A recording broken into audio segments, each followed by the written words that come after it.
Good evening. Welcome to our April 2021 City Council meeting. It is 7:10 p.m. Meeting is now in session. Tonight's invocation will be led by Pastor Matt Chavez from One and All Church, West Covina, and Councilwoman Diaz will do the Pledge of Allegiance. All rise.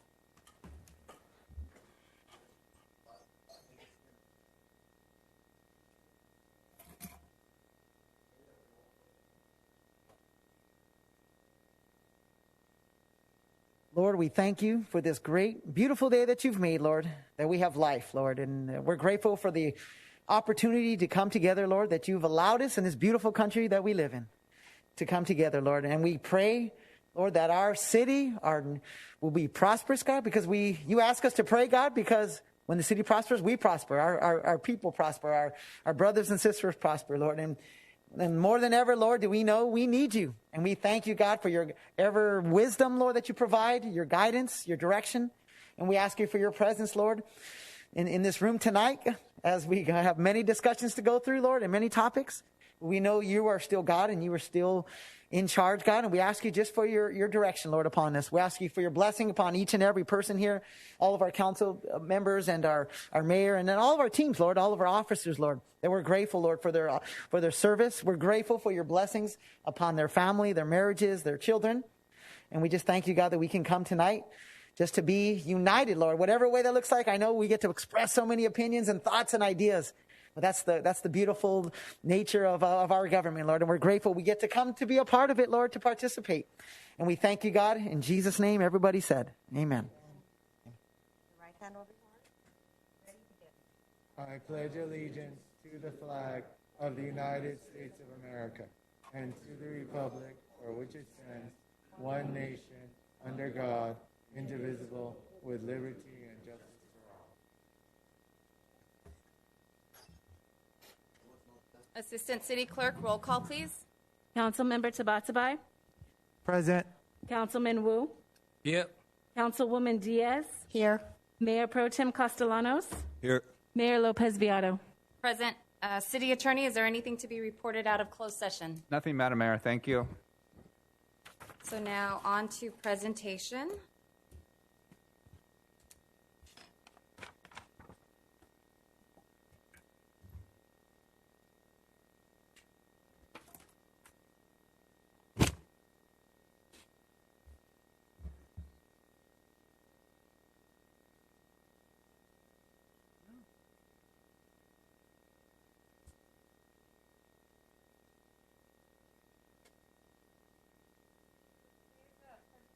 Is for the Global Love Day.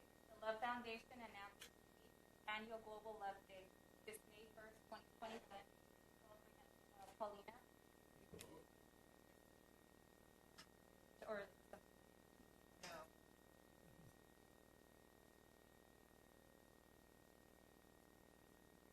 The Love Foundation Incorporation invites mankind to declare May 1st, 2020 as Global Love Day. Day of forgiveness and unconditional love. Global Love Day will act as a model for all of us to follow each and every day. The Love Foundation is a 501c3 nonprofit organization of inspiring people to love unconditionally. Established in 2000, PLF is an internationally recognized leading resource for understanding and applying unconditional love. Their vision is to assist people by building a practical foundation and experience of love within individuals and society. Education, research, and charitable programs. So, this proclamation and thinking about this love. Okay, so thank you.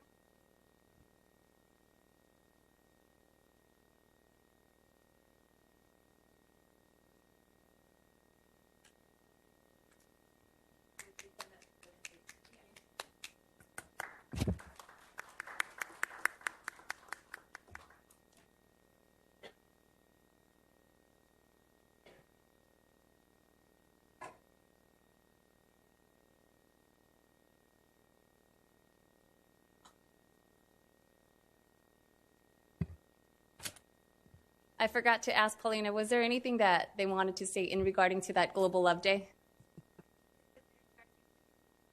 Okay, thank you. So before moving to oral communication, we do have an adjournment.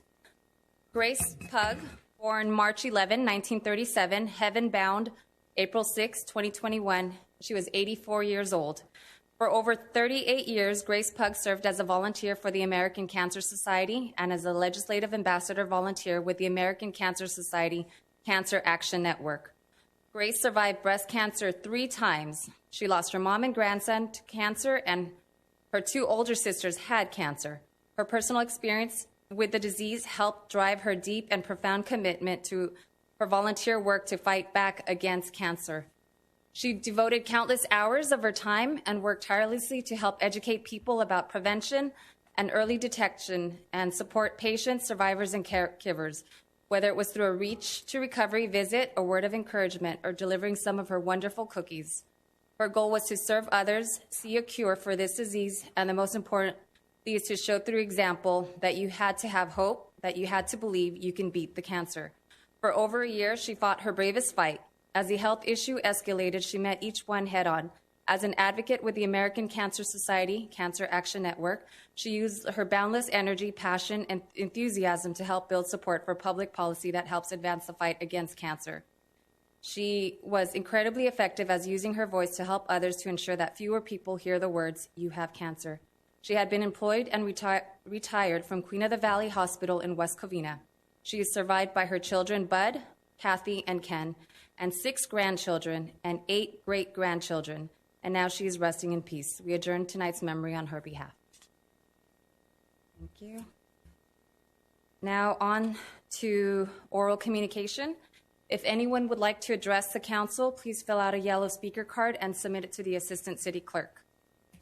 Assistant City Clerk, how many speakers do we have tonight? Good evening, Mayor. We have 11 speakers. And then just to let the audience know that we do have a public hearing, but that one will be saved during the public hearing time. And this is for anything else. Go ahead. Mayor, our first speaker is Elsie Messman, followed by Jerry Patches, followed by John Carson.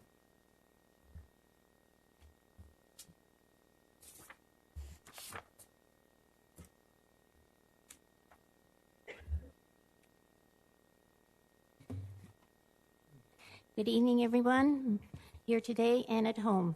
My name is Elsie Messman, a resident of West Covina.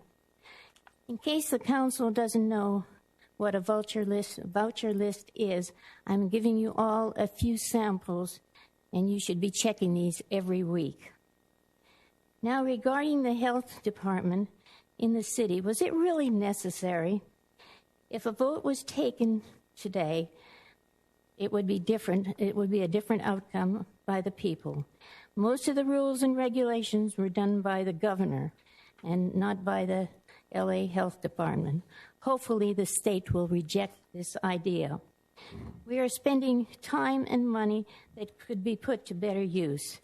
We don't know how much it's going to cost, and now and in the years to come.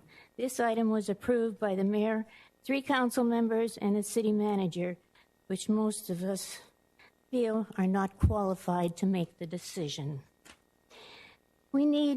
Number 1, we need the fixing of the potholes on our streets and keep it up. 2, the graffiti is a mess. There is no color matching the paint. They seem to open one can of paint and paint all the walls regardless of the color. This is really tacky. The members of this council should go out and look at it for themselves.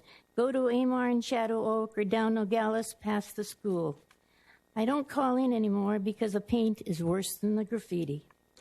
I went up to Shadow Oak Park and there was graffiti on the building and the fence. It was a disgrace. The fence is over 40 years old and the wood is rotten and the paint leaves a lot to be desired. Nobody seems to care since everything is done in Cameron Park or the Senior Center. Number 3, what happened to Discover West Covina? Every home owner gets it to read and all the changes that are made. I did not know the Easter egg hunt until I read it in the paper that it was at the Senior Center. And we know whose district that was in. Cleaning streets, is it every week or every 2 weeks? We have no parking signs on Friday, but nobody bothers to give out tickets. and we don't need the middle of the street cleaned.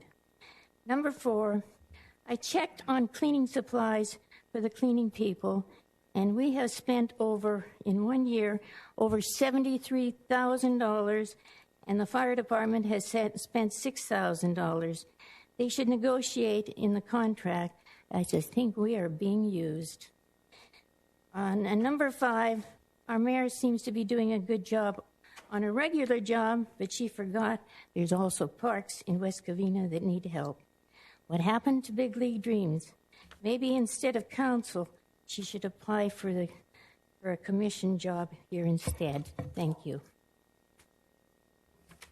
Our next speaker is Jerry Patras, followed by John Carson, followed by David Williams.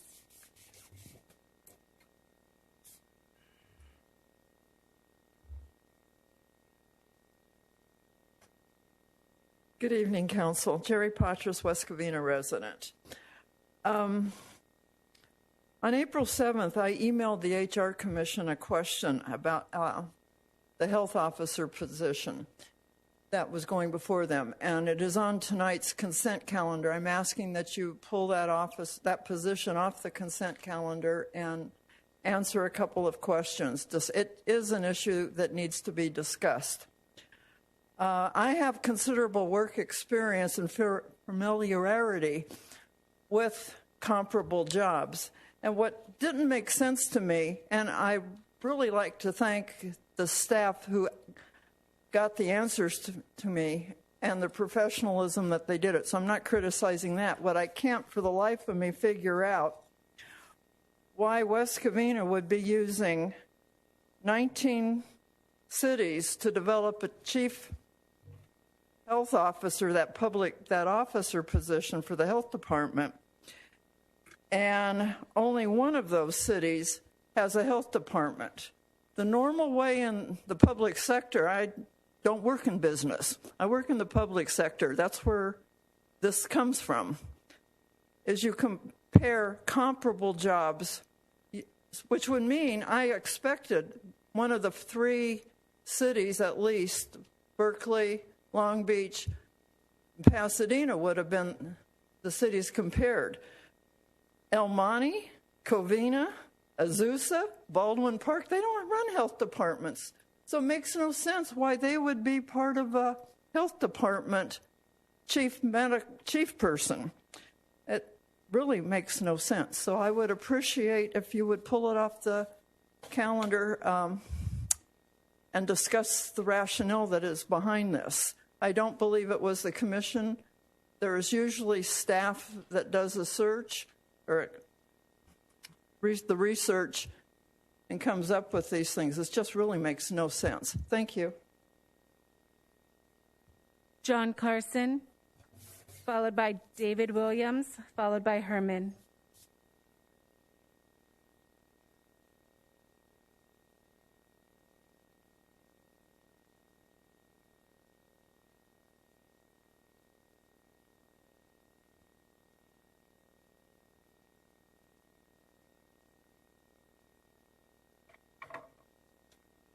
It's okay to take the mask off? Thank you.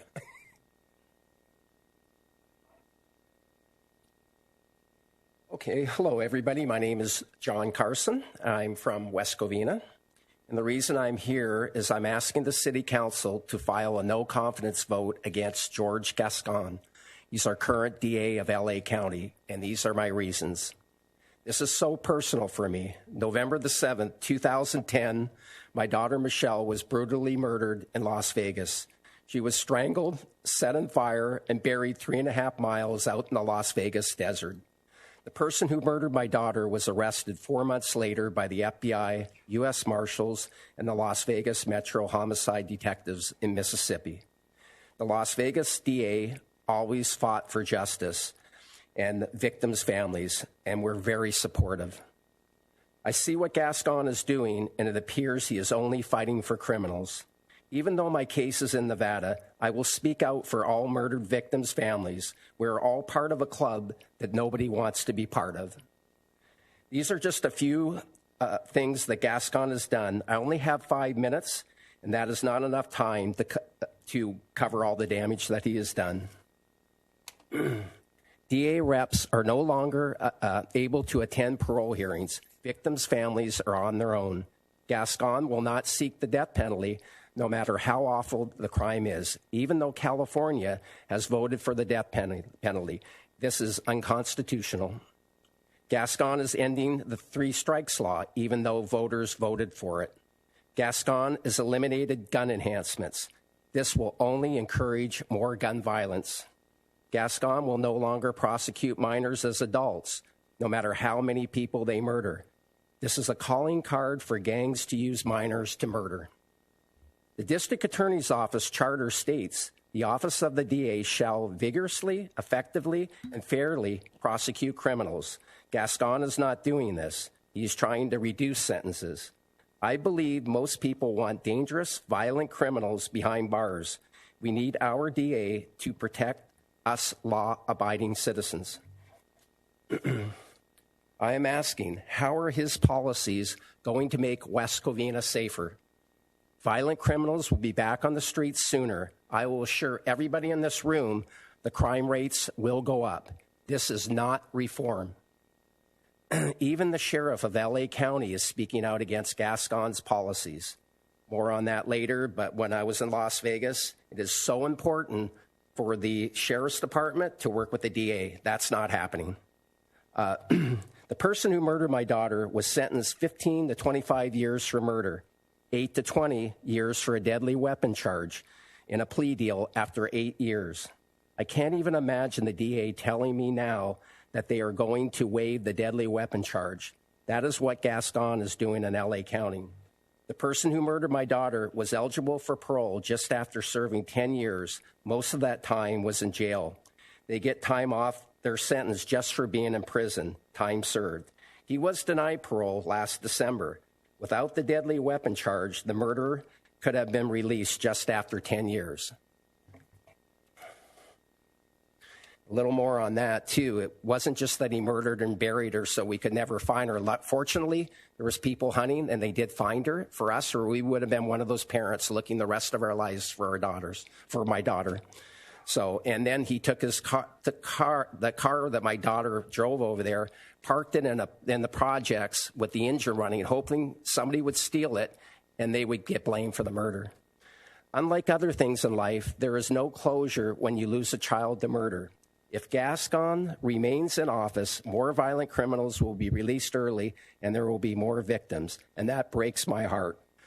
I never want to see another family feel the pain that my family feels. I would like to share the pictures of my daughter with everyone. That is all I have left, is pictures of my beautiful memories of my daughter.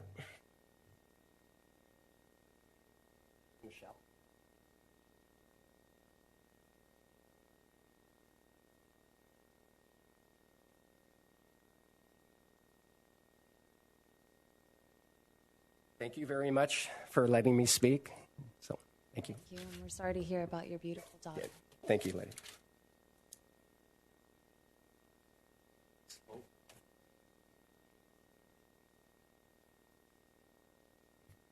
David Williams, followed by Herman, followed by Mike Greenspan.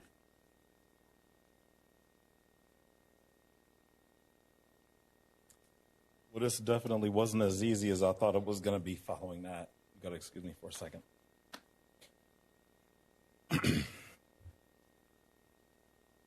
The word consequence is defined as a result or an effect of an action or condition. I would respectfully ask that all of you keep this in mind for the next couple of minutes. To date, there's been 64 murders and over 5,000 aggravated assaults in LA County area, and we're in LA County. The prosecution of these offenses, the district attorney's office often utilizes sentence enhancements in order to deal with those that commit these crimes. Sentence enhancements allow and sometimes require judges to increase an individual's sentence beyond a normal range. This can include a gang enhancement, for instance, for an individual who commits crimes for the benefit or for an association with a criminal street gang, to include graffiti. The LA County DA is doing away with the people, that's us, with the people's ability to utilize these enhancements in effort to preserve our public safety. Special Directive 20-8 orders all deputy DAs from this point forward in any pending cases to say the following on record in court. At the discretion of the Los Angeles County District Attorney in accordance with Special Directive 20-8 concerning enhancements and all allegations in the interest of justice by the people, hereby join the defendant's motion to strike all alleged sentence enhancements and move to dismiss all alleged sentence enhancements named in the information for all counts. This is a directive by Mr. Gascon. I don't refer to him as the DA, by Mr. Gascon, and this is required of all of his deputy DAs. What does this mean? Legally, a DA would normally be able to have consideration for enhancements. They could ask for that. But this directive prevents the deputy DA from asking for this consideration regardless of the crime. It also forces the deputy DA to record that the people join the offender to remove the enhancements. No enhancement means less time in local or state custody.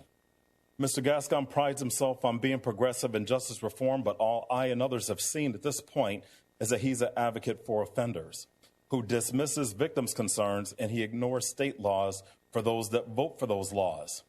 Yes, I said ignore state law. Example, Proposition 62 repealed the death penalty.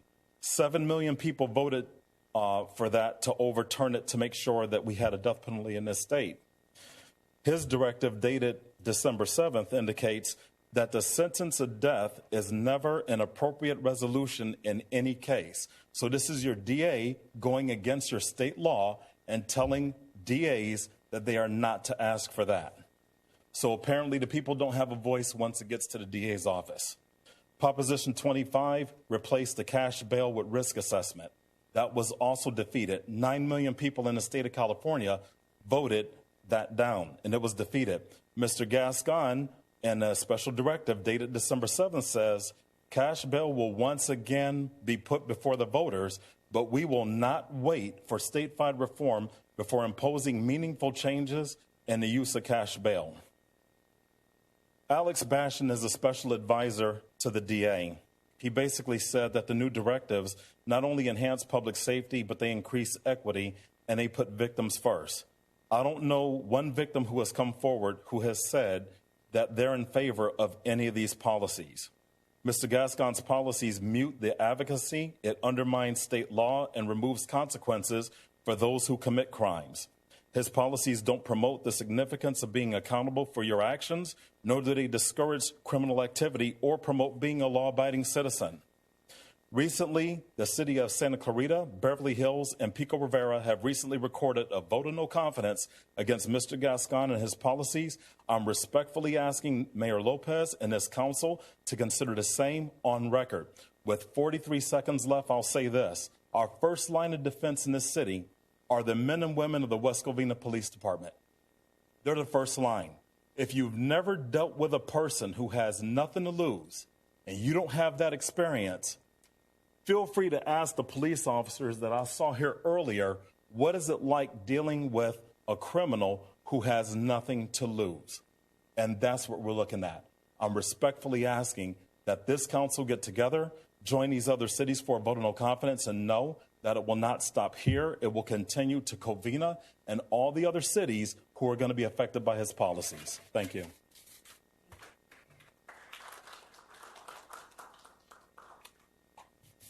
Herman, followed by Mike Greenspan, followed by Yvonne Diaz.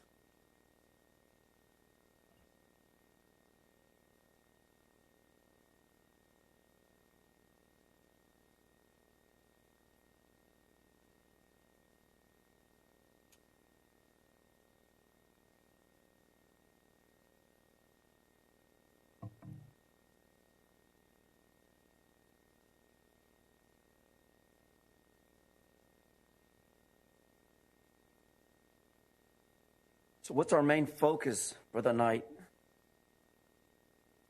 You heard complaints regarding the so-called city management for comparable approval of salary grades for a health officer position. Why do we need more monies coming out of our local government? What is discovery?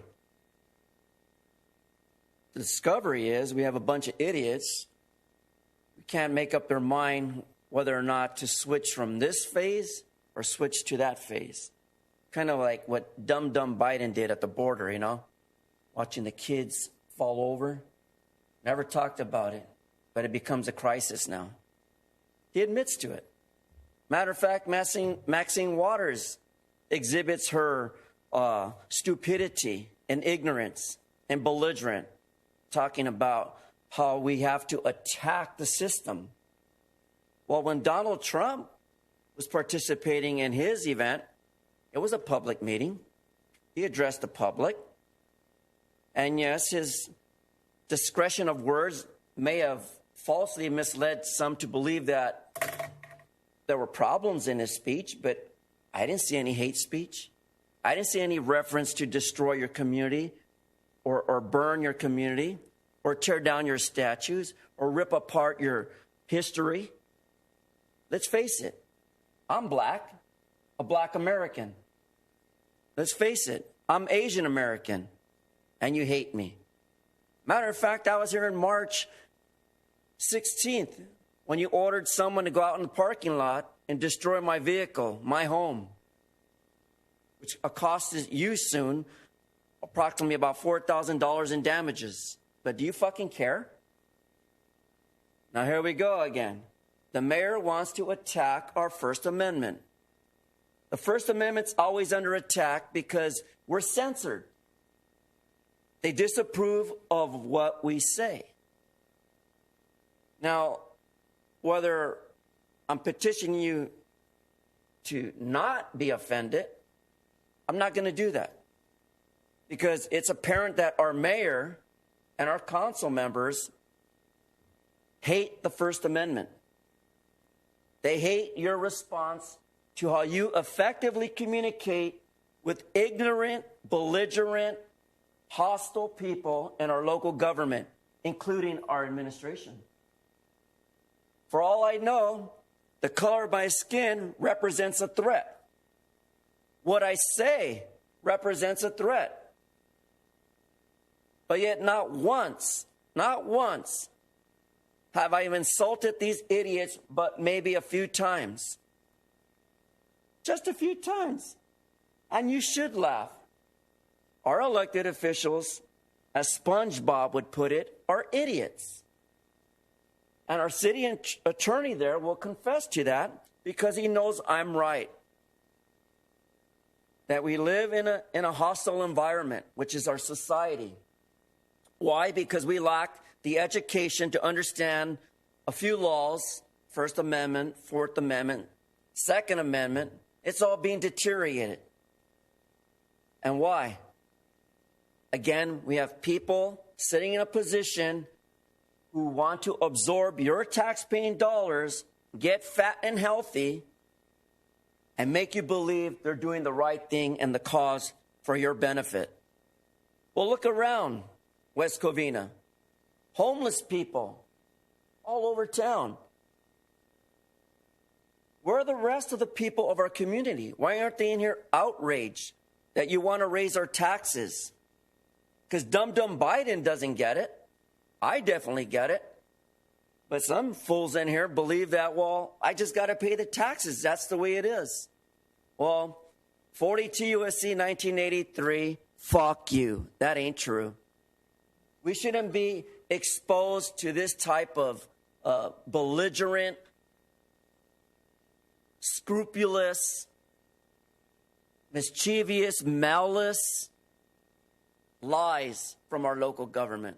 And as you see, the mayor's just looking to censor me already. And that's because I'm black. And I represent a majority who are black like me. Because I'm not a racist, I'm not Maxine Waters, and I'm not stupid. Mike Greenspan, followed by Yvonne Diaz, followed by Jay Meter.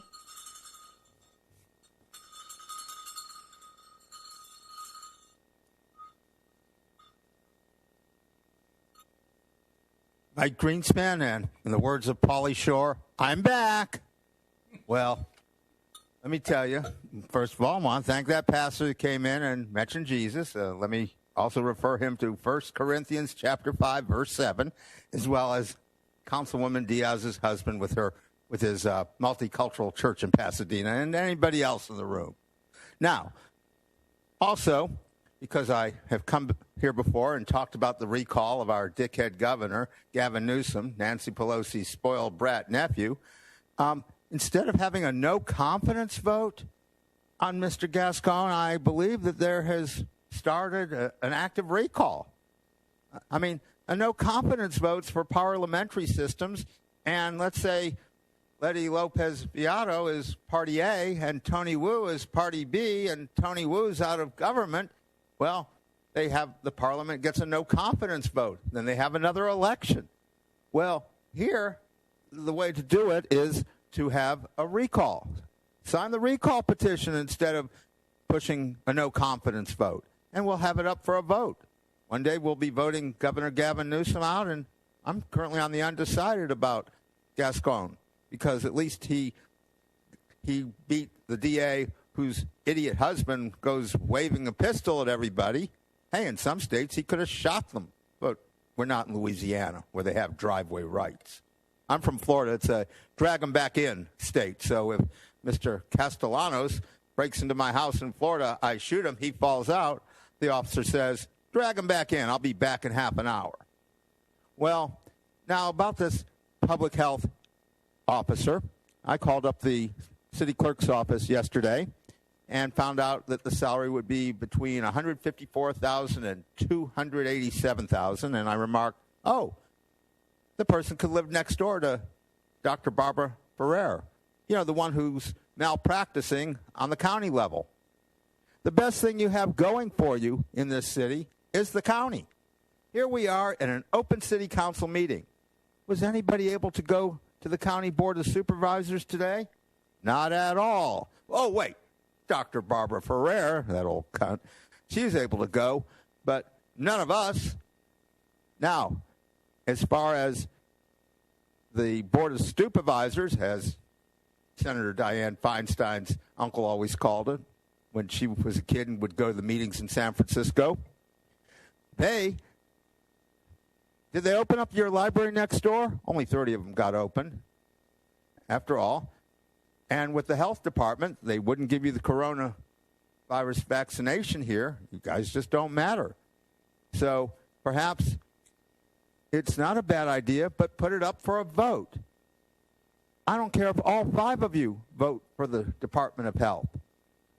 All I'm saying is let the people vote on it. If they are for it, good. That's, you've got some feathers in your cap. And if not, well, you go back to the drawing board.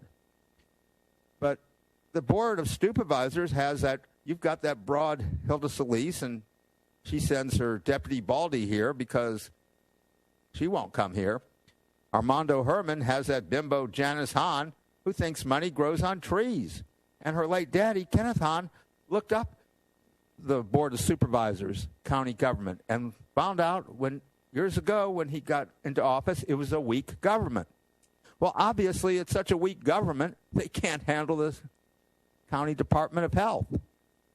And he also learned that they're supposed to plant trees. So I guess Janice thinks that those are money trees, that you just pick the money off the trees. My supervisor is the one who voted Sheila Kuehl to close down your outdoor dining, and then that same night went out to alfresco dining.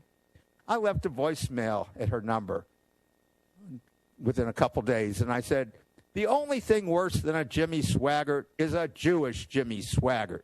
We all know of Jimmy Swaggart, the TV preacher who preached against prostitution and then got caught with his pants down at the bordello.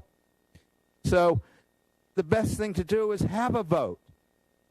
Remember, we are here tonight at a meeting that's open. The only one who can go to the county board of supervisors is Barbara Ferrer. And maybe if you are able to show how it would be the same money, Tony Wu, that would normally go to them to mismanage, that could be better spent here, the people might vote for it. After all, let them vote. Yvonne Diaz, followed by Jay Meter, followed by George Ogden.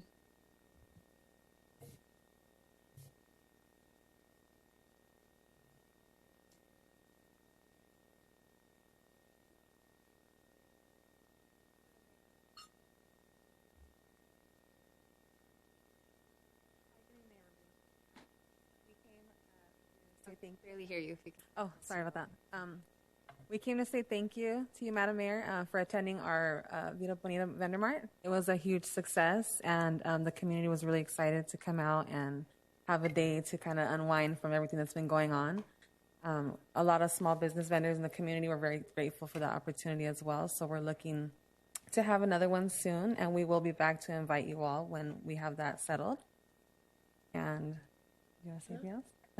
All of the vendors there, they were very excited when they saw you walking around and you were asking them about their business. They felt important, and the struggle with COVID and everything, this really was a prosperous thing for them. Our goal is to motivate the community and let them know that there is more opportunity and not to give up, because it's been very hard for a lot of businesses, and unfortunately a lot of people were at the end and wanting to give up, but we're trying to bring that spunk back into them, and we just wanted to come in person and say thank you for that. Thank you, everyone. Appreciate it. It was a great event. Thank you. Thank you. All right, good night. Jay Meter, followed by George Ogden, followed by Gabrielle Rodriguez.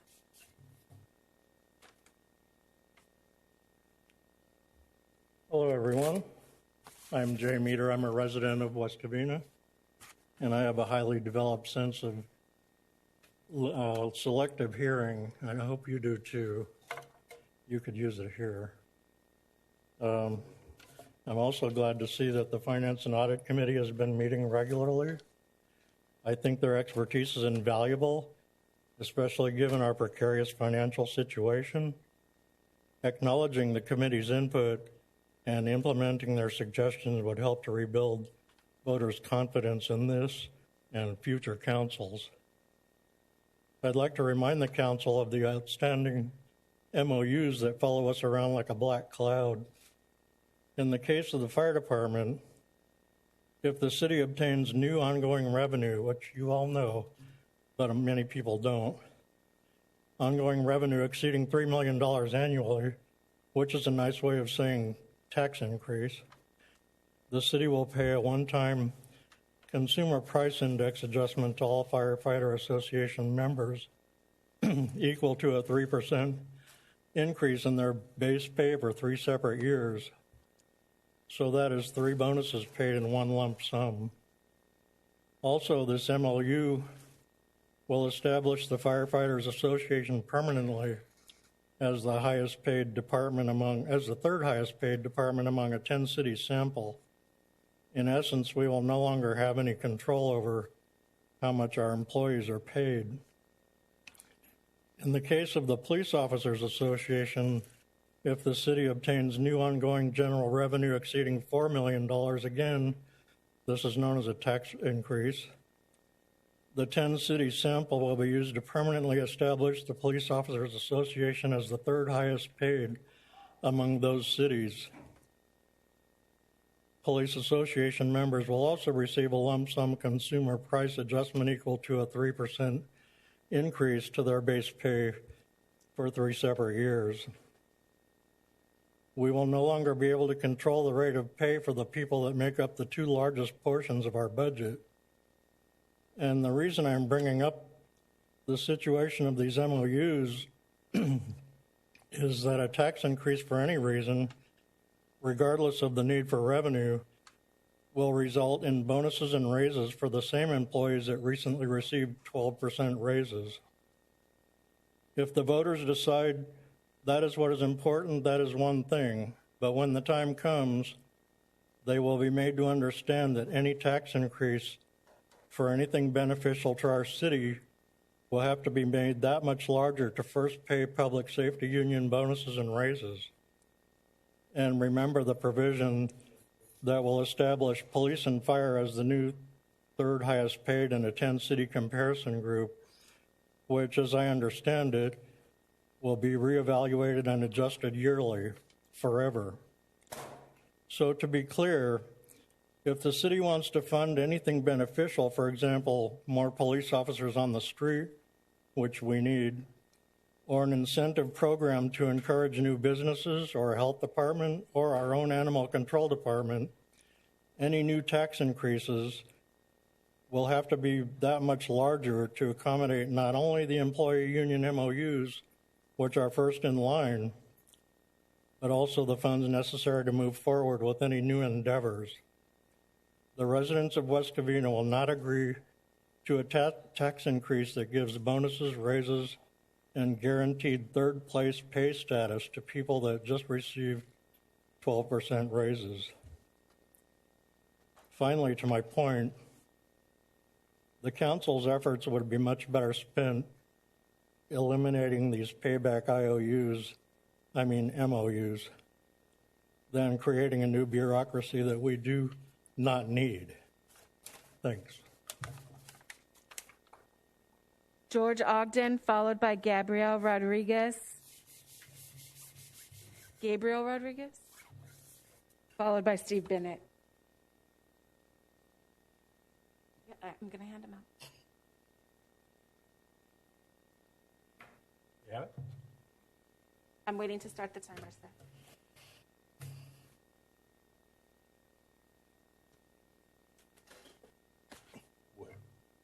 Oh, did that start me? Yeah, my name is George Ogden. I live in the city of West Covina. Here for a couple of reasons. Number one, rebuttal to the false and defamatory accusations that were made. I felt they were pretty slanderous accusations as well by Mr. Armando Herman when he stated that I physically attacked him up here. You're all witnesses, obviously, that didn't happen. What did happen is I came up and I said, you need to watch your mouth, show a little respect for our city council, our staff, and the people in this chambers.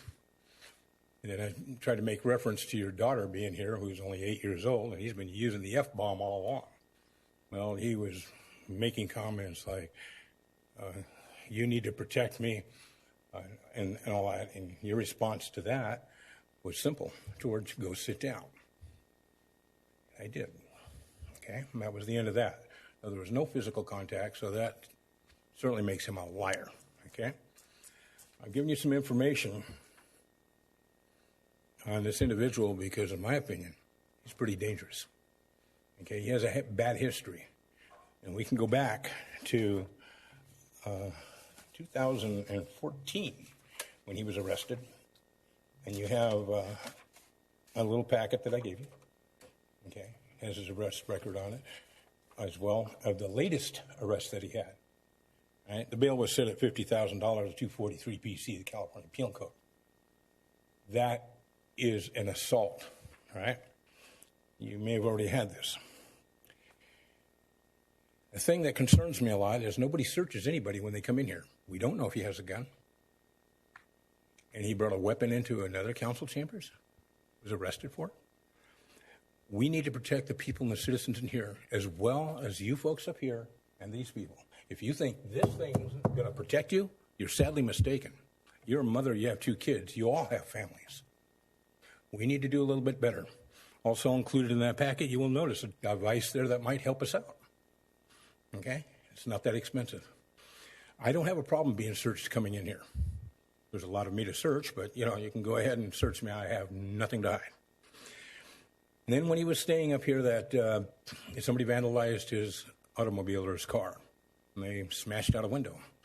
And then I wasn't understanding him, but he said he was doing 80 miles an hour when somebody slashed his tires. If I heard it right, I tried to listen to the tape over again. And he had a blowout and had to swerve into other lanes. And he accuses the city council that they don't care. He's doing 80 miles an hour. Maybe he doesn't care.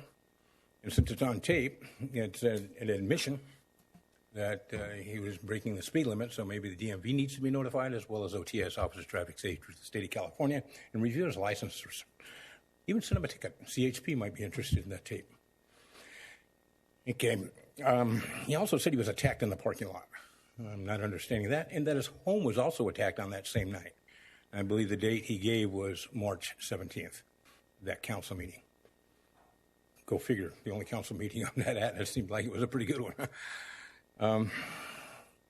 City manager, he broke the news to me about it. And then he certainly advocates that violence is not an answer to anything. And I appreciate that, but I couldn't help but still smile.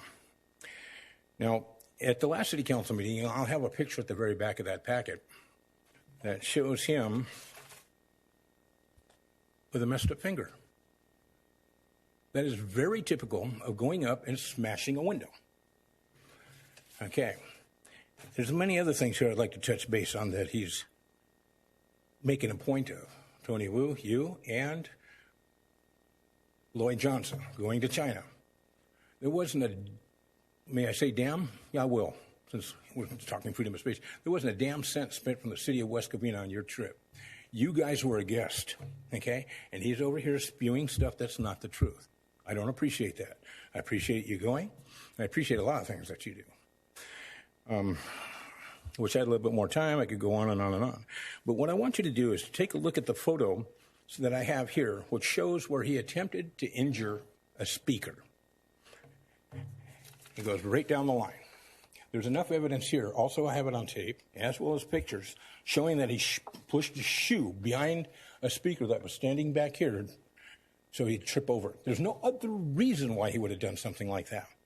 So we need to take this to the DA, or I can, and see if they want to make a prosecution on 243 PC, the California Penal Code. And also there's some other information that I know you got to cut me off, but for what he was doing to one of our females, reacting to one of our female employees that was up here, was uncalled for. George. All right. Thank you very much for your time. And I wish the safety to all of you. Thank you. Oh, well, thank you very much. I appreciate it. Gabrielle Rodriguez, followed by Steve Bennett, followed by Dana Sykes. Gabriel. Good evening, Gabriel Rodriguez, resident West Covina. Mayor Lopez, as my representative, I'm disappointed in you. I needed you to do better last council meeting. I needed you to do better than to just talk about Bill Elliott's First Amendment right. I needed you to show some leadership. He has a First Amendment right, but you also had that First Amendment right to talk about how he was wrong, to use your voice as our mayor to show that his rhetoric was not welcome in our city council chambers. Thank you, Councilmember Tabatabai, for your comment. It was actually, you showed leadership that Mayor Lopez did not. There might be, I understand that there is a legal right for him to lay that personal attack on my friend, but you also have that right to defend a citizen of West Covina. I'm honestly speechless. When I heard that comment, I was enraged. I couldn't believe that was a comment that was allowed that went unchallenged. It was racially motivated. It was inappropriate. It went on a child. Peter is still a senior in high school. How could you not defend him? That comment that Bill Elliott made was absolutely disgusting, especially in light of what has been happening recently with the attacks on Asian Americans in this country. You had the opportunity to show leadership, to show that rhetoric is not welcome at this city council, and you failed. I want you to do better, because right now, I'm disappointed in you. Thank you. Steve Bennett, followed by Dana Sykes, followed by Frederick Sykes.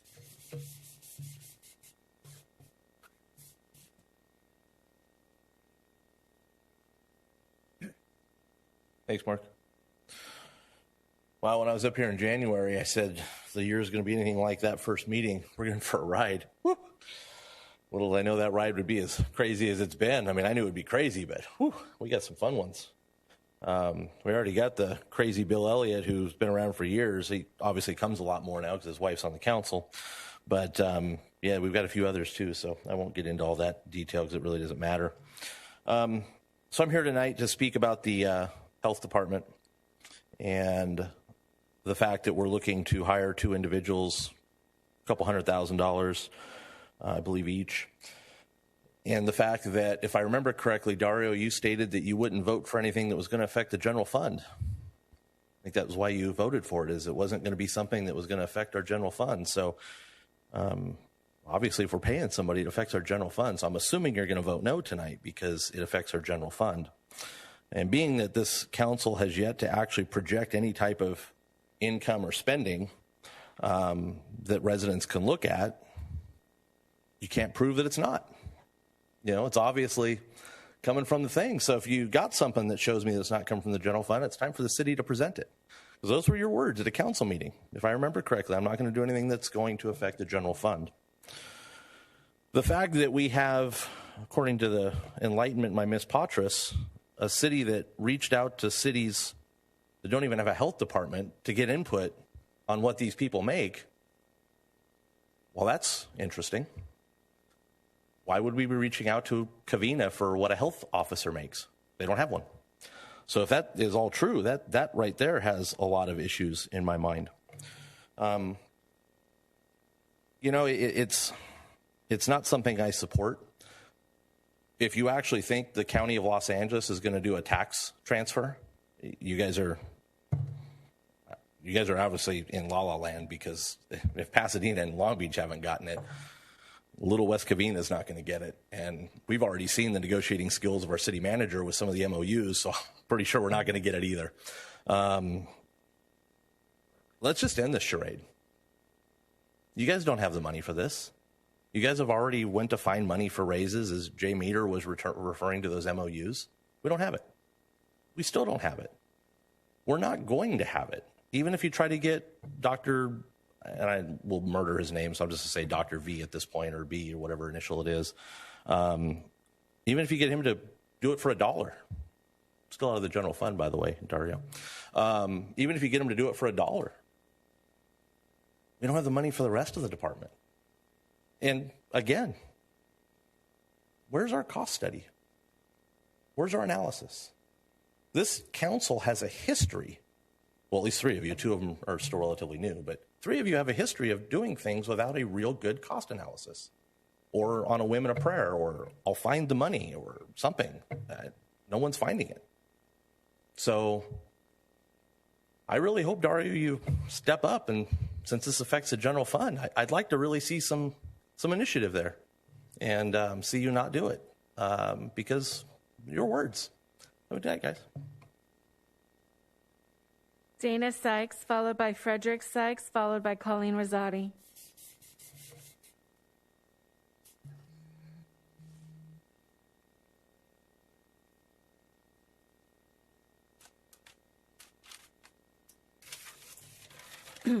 Good evening. Last 2 meetings I've been, I guess disgusted is a good word. I got a little humor out of the fact that Madam Mayor, you said that you were in charge of the meeting. It's sort of cute that you think that is what you're in charge of. You know, as a West Covina resident, I'm looking at you guys. We've got financial problems coming out of our ears. We need police. Our streets, our pothole alley, Amar Road, take it sometime. It's a load fun trying to figure out how to drive your car without hitting a pothole. And Azusa is getting just as bad. But we're going to do a health department, which we don't have the money for, nor any idea on how we're going to fund the money for it. And there's only one council member that's asking questions. And my question for the rest of you is, why don't you? I know why he doesn't. We don't know why, but we know why he doesn't. And why do you hate the fact that he's asking the questions? The residents ask questions, you guys don't even answer us. You don't answer how we're going to pay for this. I mean, the grants, you think you're going to get them? Yeah, no, I don't think so. When Councilman Tobias is speaking, Councilmember Wu repeatedly interrupts him, yet no admonishment from the mayor. And when the mayor is talking, Councilman Wu interrupts her and tells the mayor what to do. Again, you just meekly obey Councilman Wu and never admonish him. And my question is, why is that? Watch a tape sometime, you'll see. we once had a council similar to this one, the council that put us in financial jeopardy. Their agenda seemed to be one centered on benefiting their benefactors. One resident referred to it as Tui Town. I guess this council is supposed to be representing the citizens of West Covina, not a certain council member. This is not Woo Covina, it's West Covina. Frederick Sykes, followed by Colleen Rosati.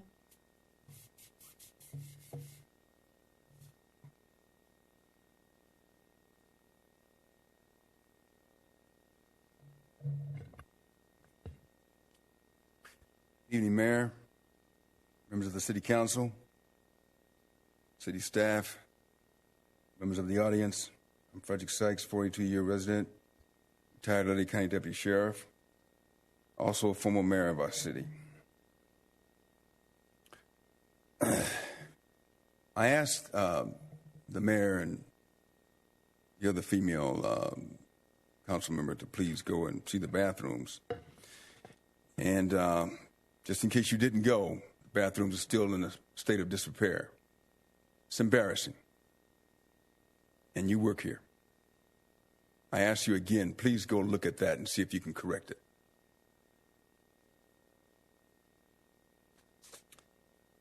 And like Bennett and some others before you, before me came and asked, I'm asking again. Please do not go forward with establishing this West Covina Health Department. We cannot afford it. The city of West Covina is not an island state. We are part of a county and a part of the state of California. And according to the LA County Health Department, as of yesterday, 254 residents in West Covina died due to COVID-19. The coronavirus was transported here by infected people. The majority of the West Covina City Council appears to be ignoring the reality, the science, and the fact that the city is near bankruptcy. We are connected to the cities of Baldwin Park, Covina, City of Industry, and the city of Walnut. And we are also connected to a number of unincorporated communities, such as Covina Hills and South San Jose Hills and Valinda. What that means is that any disease that is contracted, shed, or transported by people will come and go in West Covina, whether we have a health department or not. If the pandemic begins to surge again in LA County and in the state of California, having our own health department would not stop the county and the statewide quarantine and lockdown that might be a directive to try and stop this disease from spreading. An epidemic and or a pandemic killer disease that is spread by people will never be controlled by a local health department without a walled-in city or some sort of air defense. We do not have the money to hire 30 additional police that we desperately need. Therefore, a new health department, it just seems to be lunacy and totally illogical. Pasadena and Long Beach, even with their own health departments, those cities were part of the countywide state of California Health Department orders to close and stop the spread of the disease. And that situation will not change with the next pandemic. Attempting to establish a new, unnecessary, and very expensive health department when we are near bankruptcy is extremely bad timing and definitely not in the best interest of the residents that you represent. This matter should be stopped and set aside until our city has been restored to a full-service city with a healthy emergency fund in the bank. Last year, our general fund was only $66 million, and the residents were tremendously underserved, and more employees were laid off. How do you justify focusing on the health department when the budget is in such a shamble? Instead, we have a city attorney and city staff. This is what we're spending money on. And a new $18 million health department, that's what Pasadena is trying to come up with. That's a lot of money. Somehow we don't see that. Our city would be better served if you decide to just put this aside until we're in a better position. Thank you. Colleen Rosati.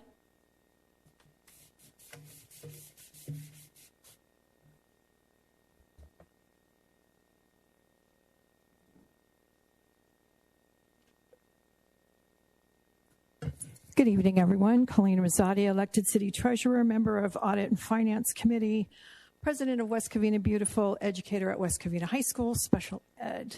Tonight, I am here speaking as the president of West Covina Beautiful. Excuse me. As many of you already know, this is the oldest nonprofit organization here in the city. Established in 1948 by civic-minded individuals who saw the beauty in our community and knew there was a need to protect, preserve, promote environmental awareness, along with beautification programs, which are still in effect today. Over the last 73 years, not only has West Covina Beautiful promoted environmental sound, as well as beneficial beautification programs, we've participated in the naming of various streets, parks, and assisted in choosing the city flower, Lily of the Nile. In 1957, West Covina Beautiful initiated the first anti-litterbug campaign, along with the citywide street cleanup. And in 81, we joined forces with Caltrans for a freeway off-ramp cleanup. And here we are, 7 decades later.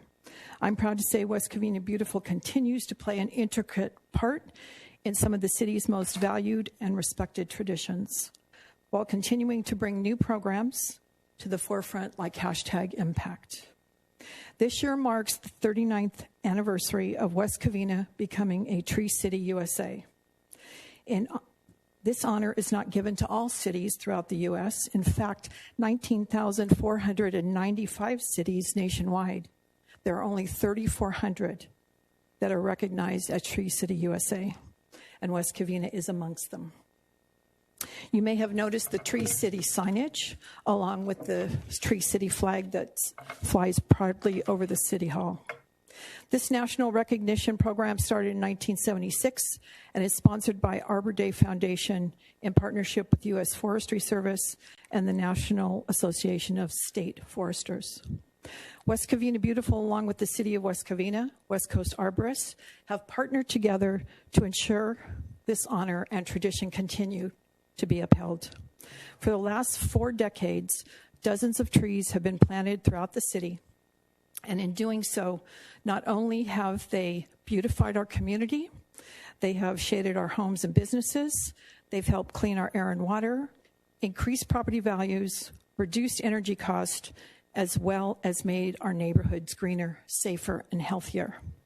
So in keeping with this tradition, West Covina Beautiful holds an annual Arbor Day tree planting ceremony.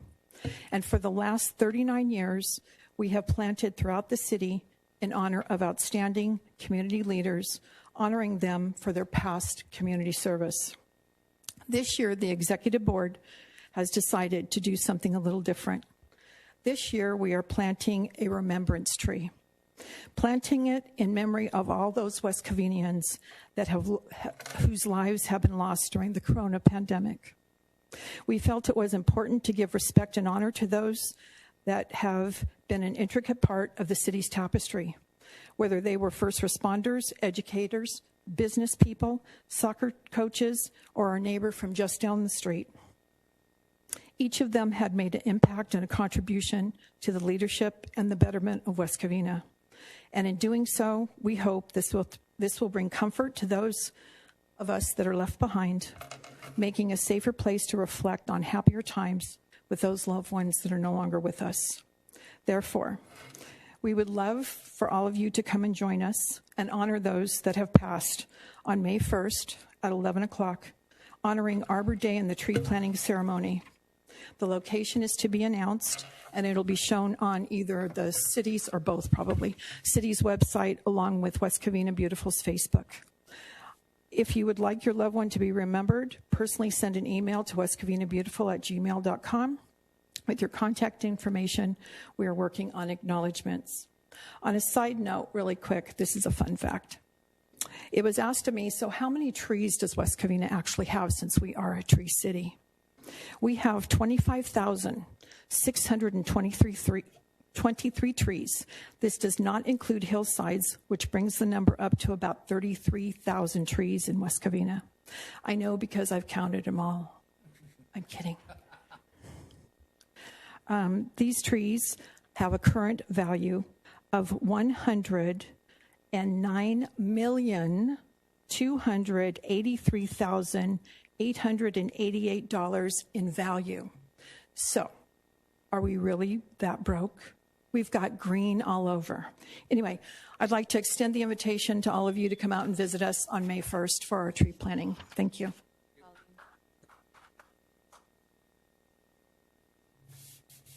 Mayor, that ends our public speakers. Thank you all. City Manager, may you please respond to the public comment concerns? Good evening, Mayor and Council. I'll attempt briefly to respond to some of the comments and suggestions that were made tonight. We had a couple of speakers tonight talk about the city's intention to create a health department, and I'd like to just note publicly that we will have some further actions on each of your agendas between now and the end of the fiscal year. Next meeting, we intend to bring back to council the fee resolution, which would adopt the fees that would be intended to fund, upon adoption, the Environmental Health Services Division, which would be operated on a fee-for-service basis. One of the comments tonight asked about the pay grade for the health series position. That position was created in the city's plan of organization classification plan, but the intention with respect to that position is very similar to the way that we run building and safety on a fee-for-service basis, that we would seek proposals from qualified firms that then would operate that division on a fee-for-service basis, and that's fees are coming to you on your next meeting. One of the speakers specifically asked about the comparable cities, and I checked with our human resources director. The city did use as comparable cities for the health series position the health departments of Long Beach, Pasadena, the County of Los Angeles Health Department, and City of Vernon Environmental Health, and she found that the positions that most closely mirrored West Covina were those in Pasadena. A couple speakers tonight asked about the criminal justice system, specifically the District Attorney Gascon, and suggested some different approaches the city might take legislatively to encourage different policies and practices. Although the city has not yet sent position letters about some of those policies, specifically the enhancements that are now being removed, or focus on recall, or focus on some positive work for a successor if that were to occur, I would like to note publicly that the city has been participating in the coalition of area cities that have been focused on gang activity, and at the most recent meeting did have a substantive conversation with the district attorney specifically about tools that might be available through the county or that the cities might be able to emphasize that would focus on diversion and gang cessation programs that might help us move forward on that issue. And there's a resolution on your agenda tonight that memorializes the city position in that area.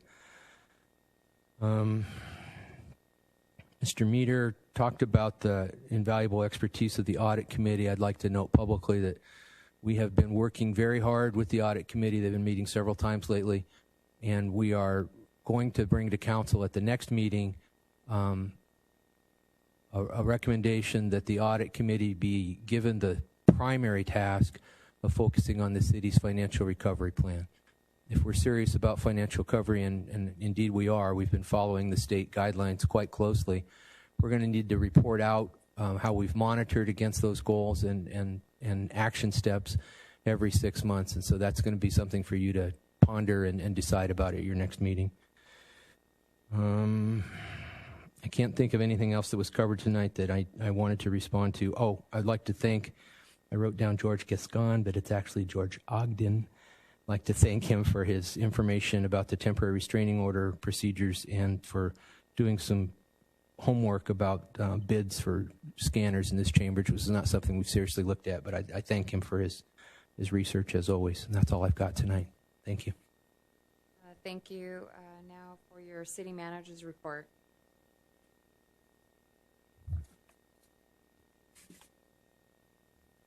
Because we're still responding to the global pandemic, I wanted tonight in the manager's report just to focus on what we're doing right now with COVID vaccinations.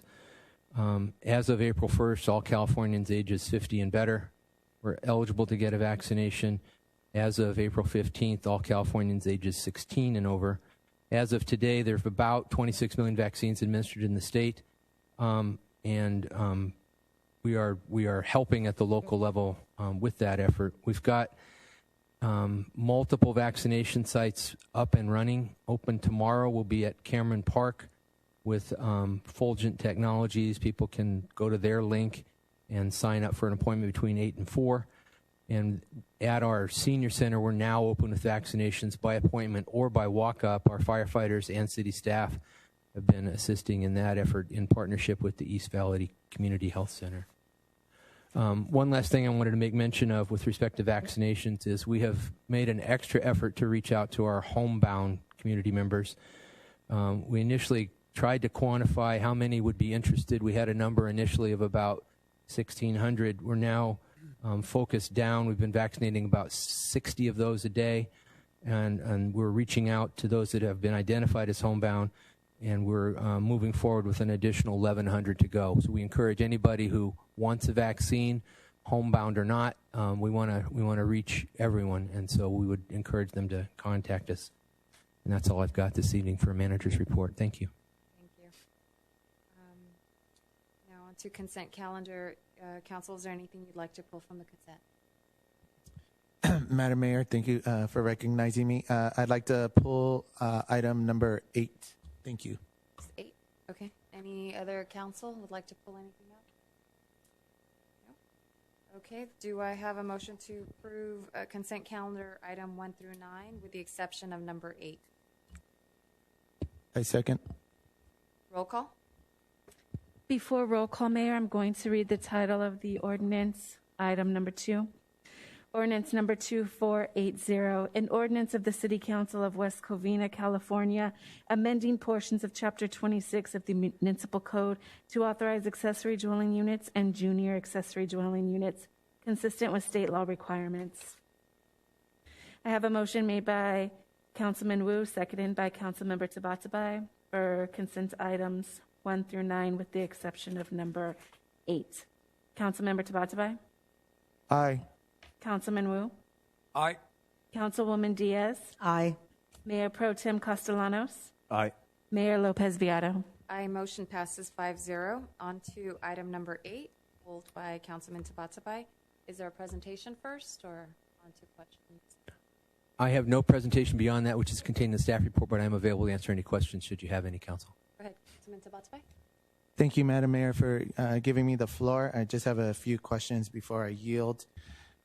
So from my understanding, City Manager, what you presented earlier, the city will not be hiring this position. We will be outsourcing. Did I understand that? Through the chair, yes, it's our intention that we would fill this position. The main thing this accomplishes tonight is that it would establish the duties and the qualifications for the position, but it would be our intention to fill this on a service bureau basis. We'd engage a private firm. We issued RFPs, have received those proposals by the deadline, are going to be interviewing this week for that, and then that would return to the council in the form of a contract. That model would be similar to the way in which the city provides services on the private sector basis for city engineering and for building and safety. Okay. So based on your answer, have we identified the for-profit company we are outsourcing to? Well, through the chair again, we did request RFQs. I'm going to be doing some interviewing, in fact, tomorrow, and then that would return to the council for consideration of a contract. So until the council would approve that, the answer is it's still under development. Great. Do we have any indication from the state that they'll certify a for-profit model?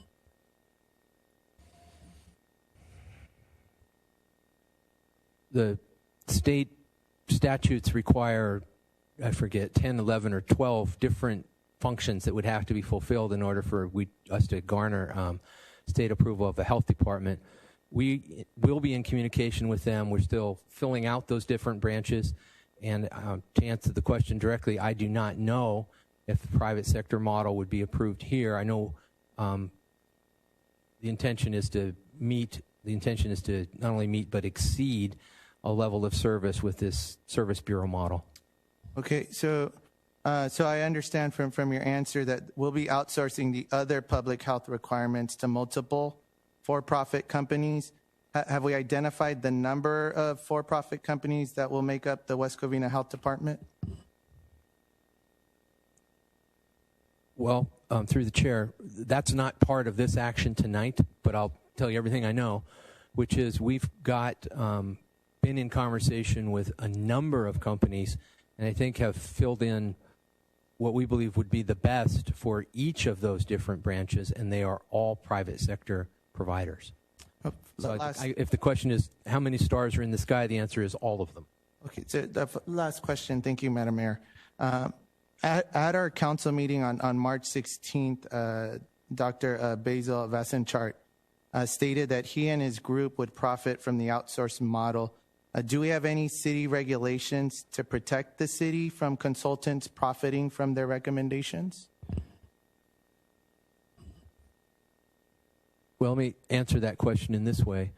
This position that's now been created hasn't been flown. And so we'd have to have a process whereby we would invite people that would be interested in that position to submit their qualifications and to be considered. We articulate the business terms in every contract that we bring to council, so that would be known and it would be publicly vetted at that time. Okay, so then based on your answer, the consultant could, after the recommendation, also then profit from that recommendation.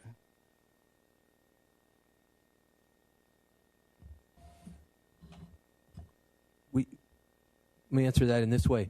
We contract with some private sector firms to provide public services, and they do, in fact, pay their staffs and run their companies and the business of their companies in return for the services provided. So, yes, the city engineer is selected based on qualifications, and when they do engineering work for us, they're paid out of the grants that they garner, et cetera.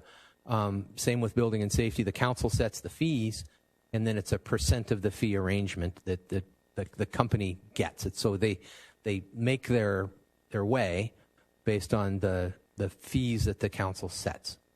Madam Mayor, can I clarify the question? Because I may have... it's reference for this. Yeah. So we consulted for a recommendation to create our own public health officer position, and is the city protected from the consultant who made the recommendation from then being able to profit as the public health officer? So we had a consultant who said you should create your own public health officer. and then are we protected from that individual or that group from then applying and then profiting from becoming that public health officer? So do we have anything that protects us from that occurring, from the consultant then profiting from his recommendation? Maybe city attorney, I don't know. Yeah, Madam Mayor, I don't know if protected is the correct word, but we do have a process that I think the city manager explained. You float the RFP, you get responses, you interview, you select the best one, you present it to city council. The council will then approve that individual. So that, I would say, I don't know if protect is the correct word, but that is the process that we must follow to ensure that. Okay. Thank you, Madam Mayor. If I may add to that, in no way disagreeing with it, I'd just like to say that the consultant referred to, Dr. Basil, has been doing charitable work for us. It's a volunteer arrangement, which is defined in the contract, but his compensation has been zero. He's been giving numerous hours in the interest of this question, but he's not been paid for his work. He's been volunteering. Thank you. Anybody else have questions? I have no questions, but I do have one comment. I just want to remind everyone for the record that the original agreement with the county, I'll quote, it says, in the event that the city elects to set, collect, and retain its own permit fees, it shall so notify the county health officer and shall thereafter pay the cost of the service under this paragraph pursuant to the paragraph 9th. So what we're doing was always stipulated as allowed. And with that reminder, I'll make a motion to approve number 8. And I'll second it. I'm sorry, can I get who seconded? Thank you, Councilwoman. Motion by Mayor Pro Tem Castellano, second by Councilwoman Diaz. Councilmember Tabatabai? No. Councilman Wu? Aye. Councilwoman Diaz? Aye. Mayor Pro Tem Castellanos? Aye. Mayor Lopez Viado? Aye. Motion passes 4-1. On to public hearing, item number 10, consideration of resolution number 2021-27, imposing terms and conditions of employment on the West Covina Fire Management Association pursuant to Government Code Section 3505.4 and 3505.5 and 3505.7. City Clerk, can you verify the proper legal notice that it has been given? Legal notice has been given, Mayor. Okay, at this time, I shall open to public hearing on the resolution imposing terms and conditions of employment, the Fire Management Association pursuant to Government Code of what we just mentioned. There will be first a presentation of staff report, then we shall hear comments from the public. City Manager, who will be giving the staff report. Mayor and Council, I'll be giving this report tonight with help from the HR Director, should there be questions you might have. Tonight, the City Council is being asked to take 2 actions. First, as was mentioned, to conduct a public hearing regarding the impasse that we've come to between the city and its Fire Management Association. At the conclusion of the hearing, we're asking the Council adopt an ordinance imposing terms and conditions of employment for this association. I'd like to spend a couple of minutes to talk about it because it's a quite serious matter. First, this is a meet and confer business that we've been through here. The city has a duty to meet and confer with its associations. It's an obligation whereby we endeavor to reach agreement on all matters within the scope of representation, in this case specifically wages and benefits. This is a requirement of state law under the Myers-Milius-Brown Act. The city has to meet and confer before implementing any such rule or making any changes to wages. The city has been at this for some time, and I'd like to spend a moment reviewing the findings of the resolution. The several clauses in the resolution dealing with the city's financial condition, which I believe certainly the council is aware of, and I'm expecting everyone in this chamber is aware of. We, after declaration of fiscal emergency and pandemic emergency, began to see a unforeseen but significant decline in the city's economic activity and the business activity with the closure of all the non-essential businesses. Our revenues were off, and they continue to be off. In the budget you're soon to consider, they're going to be off some $2.5 million as of today. the most important provisions here are that the city in this resolution is memorializing that between May of 2020 and July of 2020, representatives of the city, our HR director, and our key management staff, finance director, et cetera, met with representatives of all of our labor groups, all 9. The Fire Management Association, which is the subject of this hearing tonight, the Firefighters Association, Local 3226, the Police Management Association, the Non-Sworn Safety Support Employees Association, the West Covina Confidential Employees Association, the West Covina Maintenance and Crafts Group, the West Covina Mid-Management Association, the West Covina General Employees Association, to discuss this unforeseen fiscal emergency, and we met with each of them multiple upon multiple times. We were able to tell, I'm proud to tell you, able to reach agreement with 8 other labor groups. So if we've got 300 people working for us, we came to full agreement with 297 of our employees, and all of the management team also gave back these requested reductions. And I'm sorry to report to you that we were unable to with this group. On August 21st, our negotiating team submitted the city's last, best, and final offer. We made repeated efforts to engage in good faith discussions, and notwithstanding all of these efforts, we've arrived at impasse. So, in accordance with the state laws, I'm recommending that you conduct a public hearing, and at the conclusion of the hearing, adopt this resolution, and we are available for questions should you have any. Do we have any city council who has questions? Seeing none, is there anyone present who wishes to comment on this item? Mayor, I have one speaker.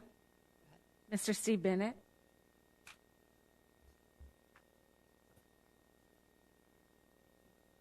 I have Mark to thank now. He's already left, unfortunately, but good to see you guys again. I know you guys miss me so much.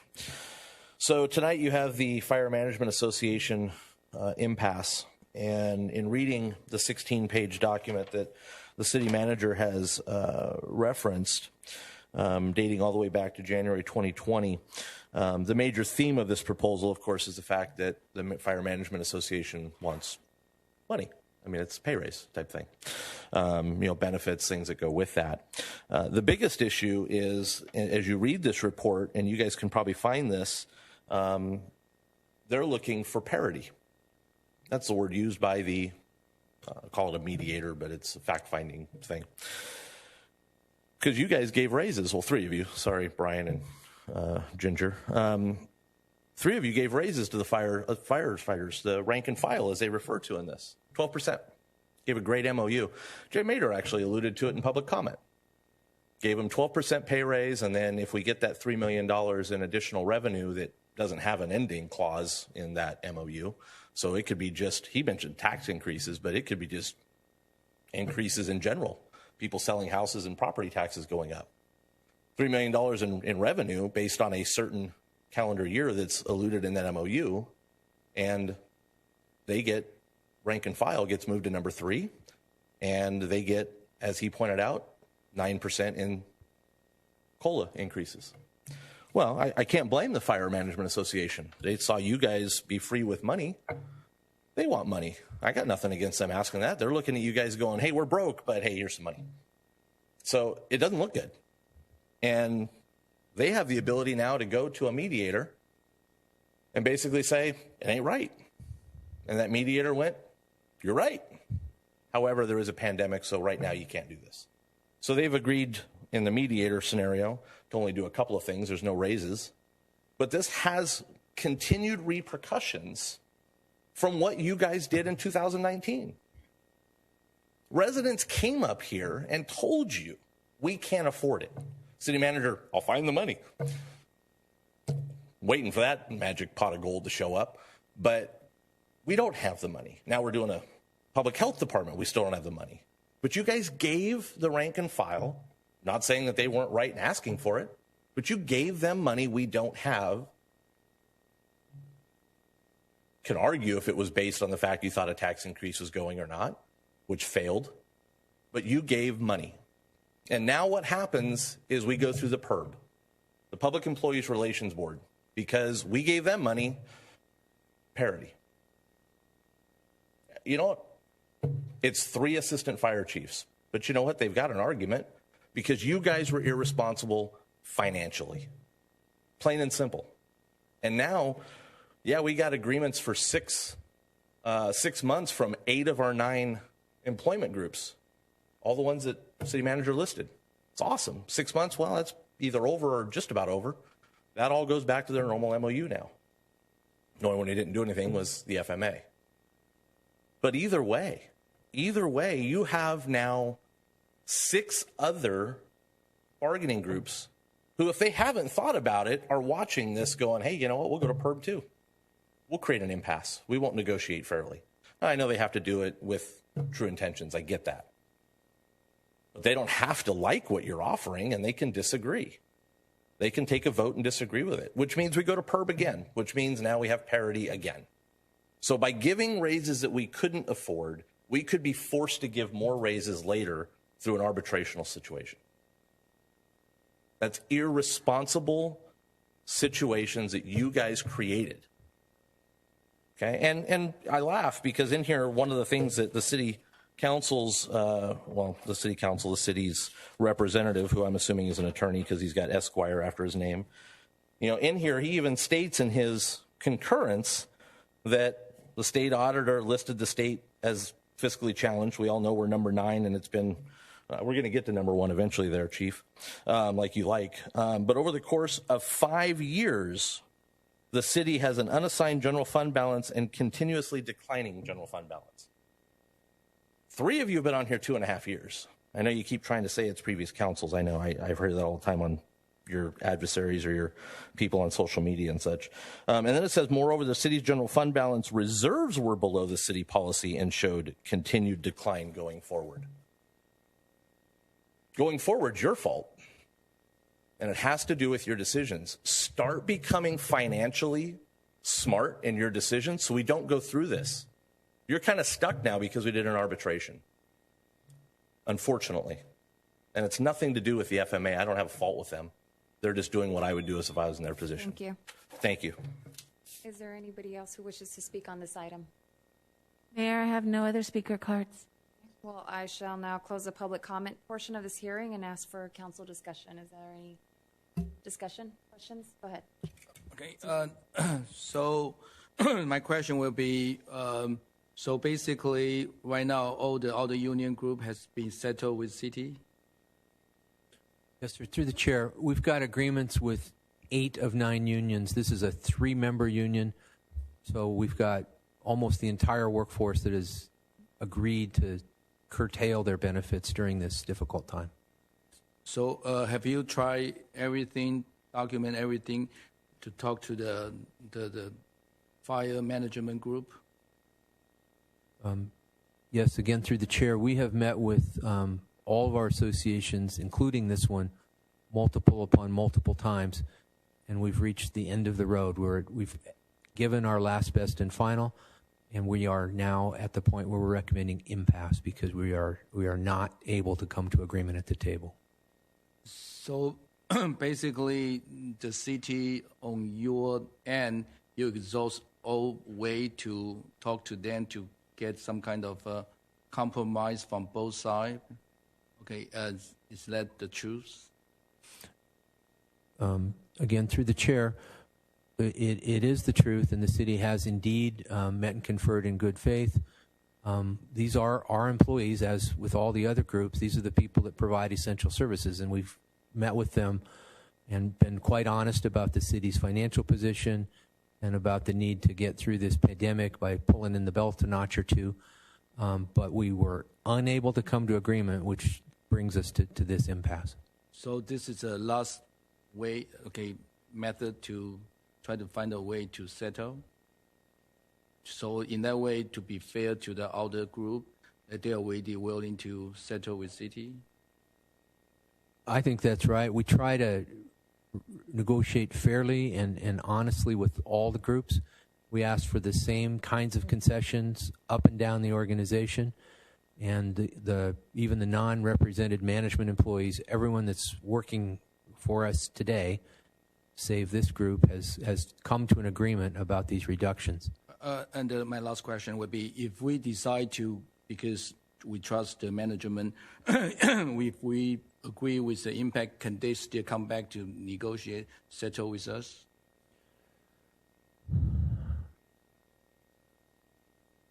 We're going to, once this process concludes, be right back at the table with all the groups almost immediately. Yes, sir. Because our financial condition, this is where the revenue goes. This is the expenditure side of the equation. So we will immediately return to the table once this entire process concludes. Thank you. Anybody else have a question?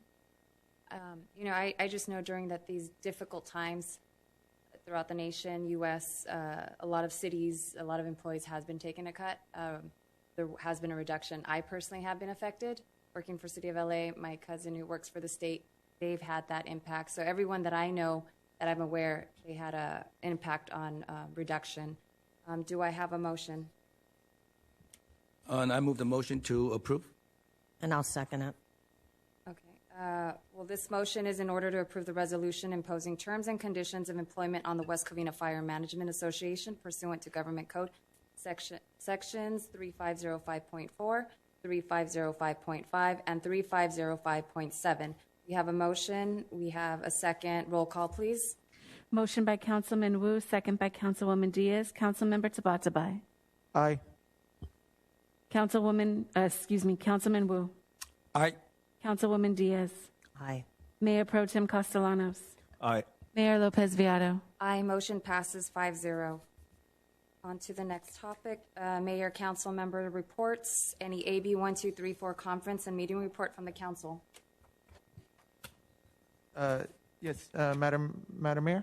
Yes. I wanted to make a request from staff. Is this the AB 1234? Oh, no. Are we not at? Oh, no, okay. So any AB 1234 conference? No? Okay, now it's a city council request. Go ahead. Thank you, Madam Mayor. I'd like to make a request from staff to study and present the City of Whittier's recent homeless plan, along with the legal requirements to access Measure H funds, with examples of proposals used by other cities to obtain tax dollars, so we can start to move forward and proactively on our homeless issue. Discussions? Well, actually, David and I have discussed this. I have researched the Whittier proposal.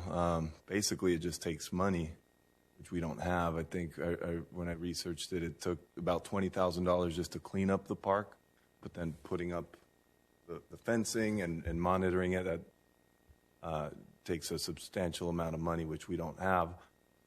If I could suggest an alternative motion, I mean, when I brought this up, and this has been discussed before your time, when I brought this up with our supervisor, Hilda Solis, about allowing us to access Measure H funds for this purpose, for our homeless problem, she dismissed it as too bad, so sad. You guys don't have funds to match. That was her attitude. It was very disappointing because she knows the dire financial situation our city's in, and almost was gloating at the fact that we don't have money to match the funds. The other alternative to matching funds for a solution is to provide a location for a shelter, which I don't know where we would be able to put that, although that's basically what City of Whittier did, was turn the park into a shelter. It's just kind of expensive. So, I mean, I would say rather than having our staff research it, maybe we could request the county to explain to us how they've spent Measure H funds, because I don't think we have seen, not only in our city but in the whole San Gabriel Valley and maybe LA County, much of an impact at all. In the resolution of this problem, Measure H passed in November of 2017. We're going on over 3 years and still no resolution. So maybe we should ask the county. That would be my my comment on that. Yeah, thank you so much, Mayor. Okay, and I think, okay, since last year, okay, and before the pandemic, and then we starting with West Covina Homeless Initiative. And then this year, okay, the mayor continue to carry on, okay, the Homeless Initiative West Covina, including we have our police chief with a whole team. And we want to continue to help our homeless brothers and sisters see how can we help them off the street. Okay, I think we are doing a lot of stuff currently, not only by our city and a lot of community members. What I'm saying is this. Okay, we are trying our best. Okay, the mayors already as a leaders can help us. Okay, try to last time we have a county. Okay, with the mental health. Okay, with the county people, see how we can work together as a team. But the answer is pretty depressing because what they answer is they don't know how to resolve this issue in Sacramento or the county. So meaning, and for the city level, currently we don't have a resource. So right now, I think our current most priority for the staff time, I think is the budget. Okay, I think we have a major budget. We need to try to work it on. So I really want to staff focus on what is priority. That the deadline is coming up for the budget. So and at the same time, since city we already have the West Covina's initiative and already work on it, including the police. We have a loan of last time the hearing, the presentation. So I don't know why we want to redundant to do this thing that the money we don't have unless county took $60 million 3 or 4 years of a sales tax quota of a major H money. We haven't seen the money coming back to us. So I think I want to ask, to our county supervisor, you say, where is the money and can they give us some? We don't have the matching fund. Okay, she requests us to do it, and she knew we don't have that matching fund currently.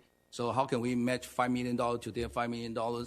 So in that way, I think it's a waste of time currently. We should continue carry on while we have the resource West Covina initiative. Homeless, still continue with our police, with the 3 officers, and help us with all the homeless and find a way until off the street. So that is what I cannot support this. The current homeless initiative, I'm not sure if you were, but that was the one I pushed early on. And there's some things that are very similar to Whittier's model. And unfortunately, some of the things that we wanted to implement came to a halt due to COVID. And I know at the end it comes to funding and resources. And I know on my last request to write a letter to the state, because county does receive state money and Measure H. I mean, it's close to $500 billion. And we don't see that in our city. That I'd like to push. If you'd like to amend that, I do agree with Mayor Pro Tem Castellanos in regarding to our Measure H money. I mean, there's things that we'd like to push and do, but we don't have the funding to do that. If you'd like to amend the council requests to that, then we can. But go ahead, Council. I would also encourage you. I understand that you have a close connection to Ms. Solis. Maybe you can talk to her. I mean, obviously they didn't help us in the past. So maybe if you talk to her, maybe we can get this Measure H money that we can start this, because I think we do have a problem with homelessness, and I think that would be a great thing if we get our funding. We need that funding from Measure H. So I think that's an excellent idea if you can maybe have direct connection with her. Maybe she'll listen to you. Thank you, Madam Mayor, for giving me the floor. And so my request from staff is because there is a lot of misconception that the residents have and the public has about what Whittier has done, and also the regulations to access Measure H money. And so as a public good, the presentation by staff during council meeting would go to shed light on exactly what happened in Whittier, for the entire community to see, but also so they could see and have it detailed for them what exactly are the requirements for Measure H money.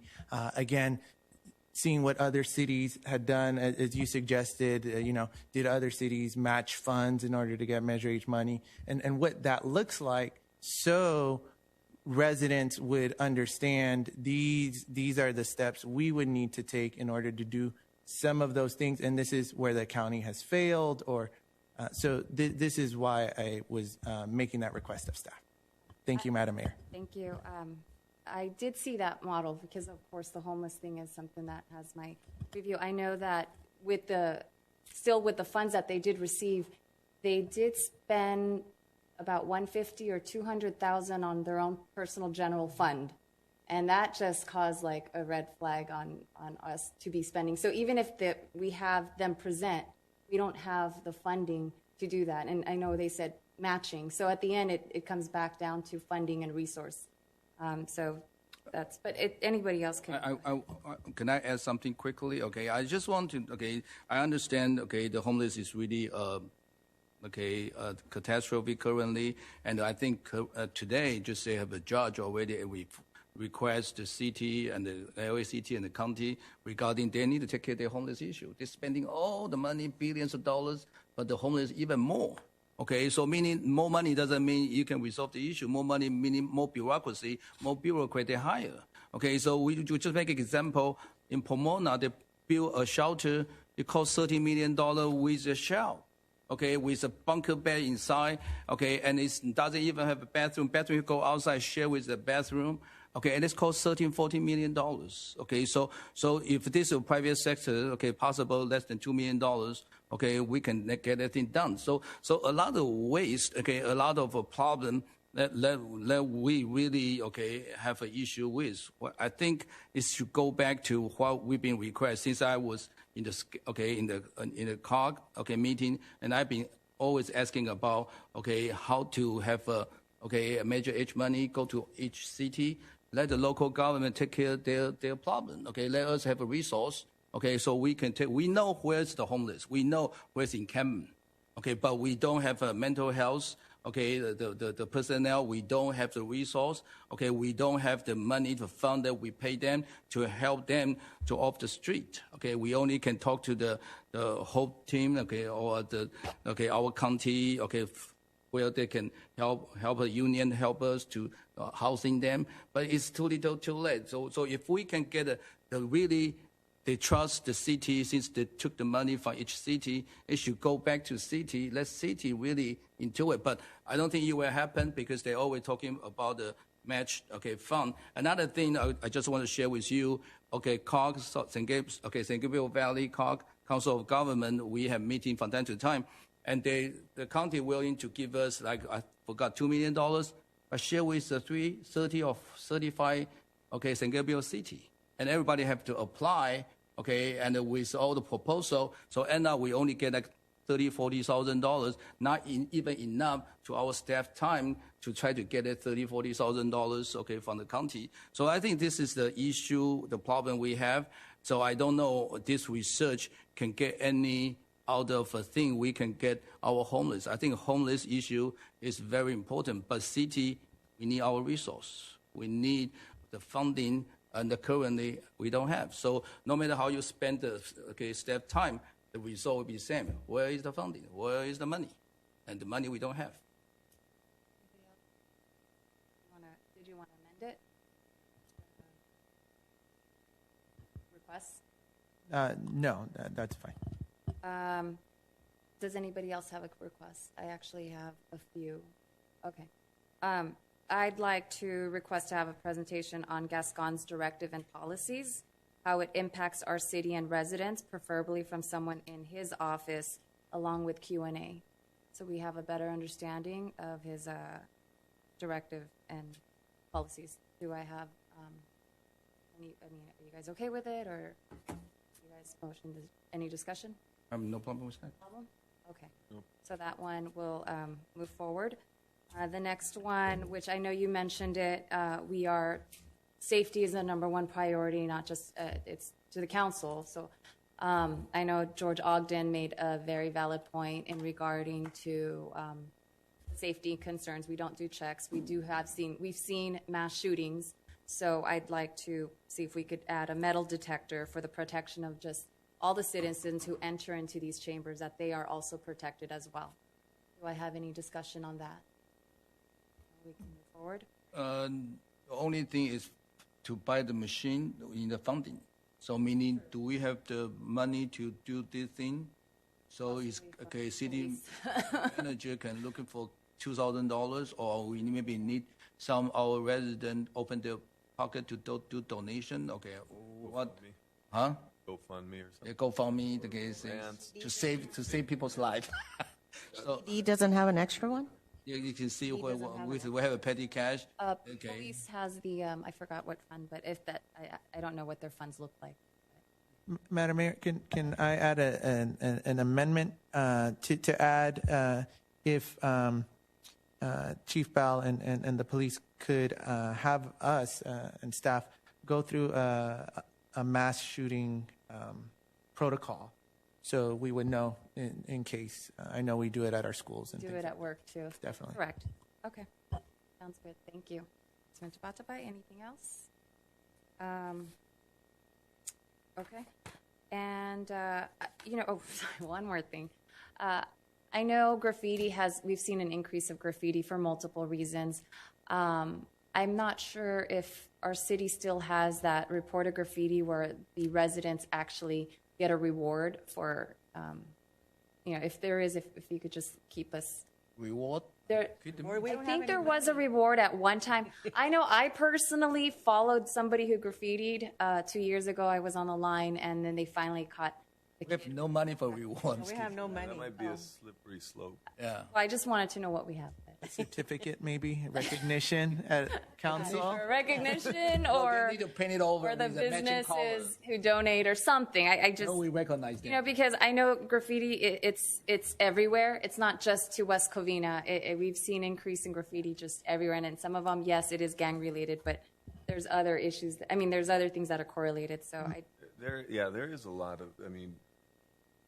Graffiti is a huge problem. I know the Lotus just painted last Monday. They got hit again Thursday, but Very it's next happening everywhere. okay.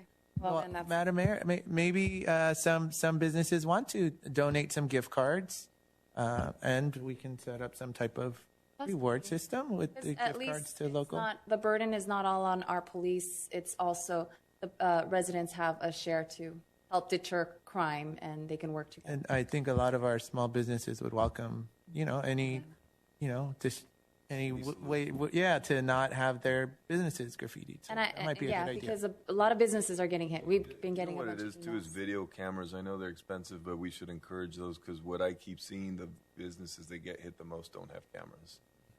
Yes. Okay. I just add regarding the camera, regarding the police, I forgot the name. The camera system. Block system. Flock system. Okay, I think one couple of the business are really willing to help out. Okay, I think the Holiday Inn, and I think they discussed with our captain regarding they want to install that and help out.